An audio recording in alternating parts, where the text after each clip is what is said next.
can see a little bit of bubble in there, but it's been like that for a while. It's not spreading. And a little bit of wear where the door has dropped ever so slightly on the hinges and just rubbing, but never caused any issues. All good. This is just flaking of the original paint.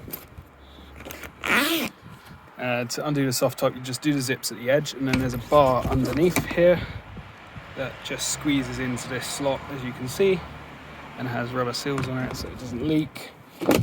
Never had any issues with the soft top itself, letting water in. All good. You can see the back. In terms of the rear seats, there's the mounts here. So usually they would fold back, so you can see how much boot space you would usually have. The back of the seat would be here.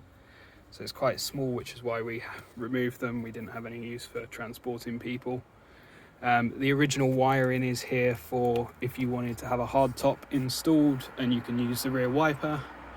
But again, prefer the soft top, both from a look for closer to the film and the feel. Got the roll cage covers in the spice to match the one in the movie. Obviously it's not a perfect replica in terms of the interior, but that was always our intention. The tub itself is really nice and clean. Never had any issues with it, and you can see the bolt points for the rear seats. Let's lift it up even further, and that's where they normally bolt in. And you can tell, like, obviously when you fold the seats up, the rear seat would kind of come to this level here, so you can see how much boot space you would have with the seat folded up. And then you got the seat belt mounts for the front seats here. And these seats fold forward slightly. I replaced both of the seat belts with more updated ones. And this comes out, we've just got that there so that we could secure stuff with bungee cables.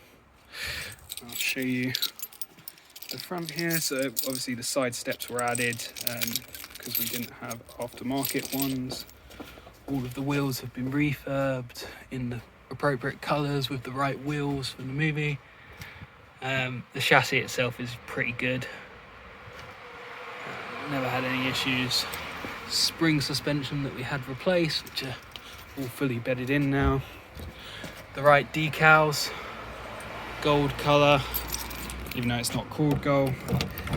These are just mounts where the old wing mirrors were to make sure that they were film accurate wing mirrors. Never had an issue with that.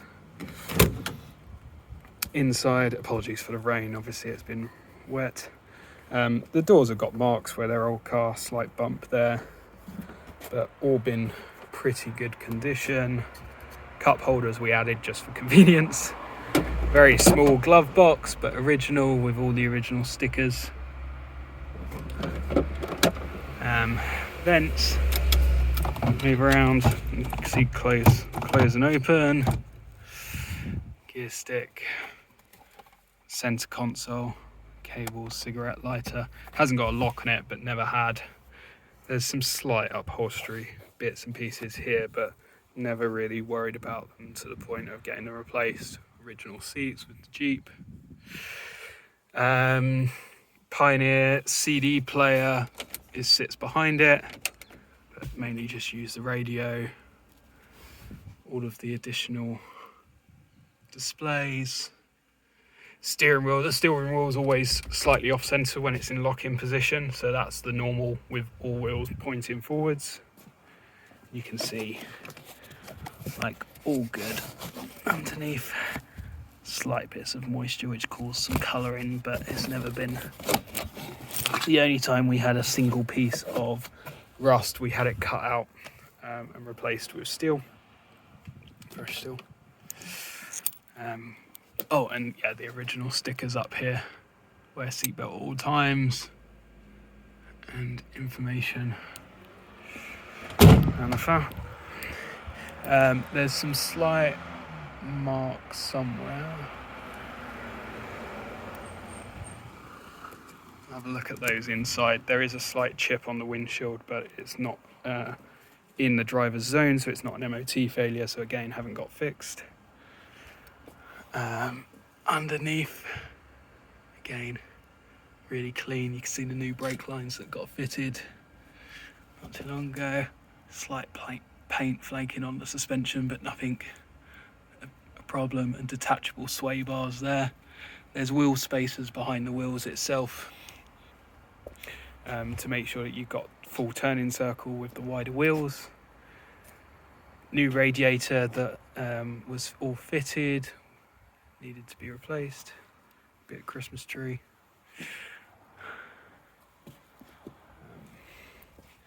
And again, under there, you can see where it's all bolted on. There is some old wiring for some front-facing lights, which I've just tucked away because I don't like using them. So when we changed around the front bumper, we just left them off. Unlock is fine on the driver's side. Locking from the outside with the key actually doesn't work, but never been an issue for us because of the soft top. But when I get out, I just push that in, close the door, and it's locked.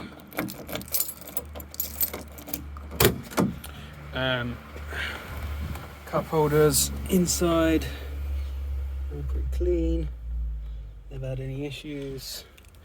Original Jeep steering wheel, as I say, slightly off centre, but you can't adjust that because of the way Jeep made their original steering wheels. They got pins in them.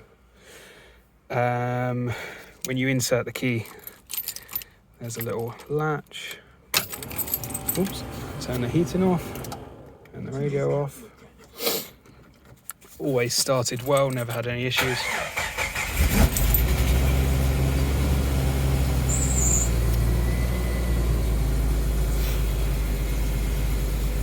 All good.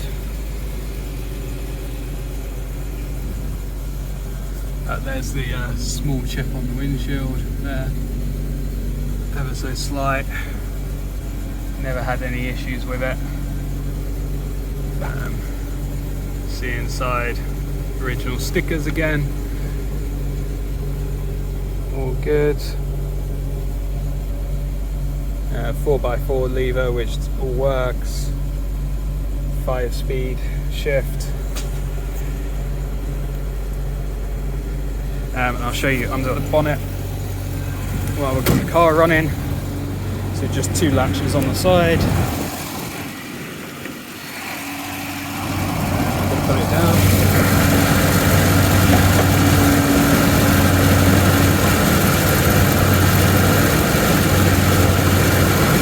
There's a small lever here that you just push in.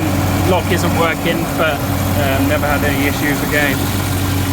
All relatively clean, well kept. Kept it up to date.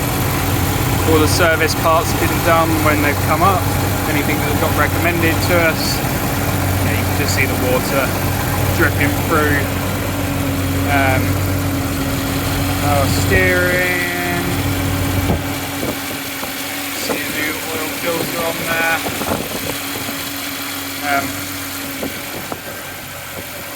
Yeah, it's all good. Power's relatively good on it. It's just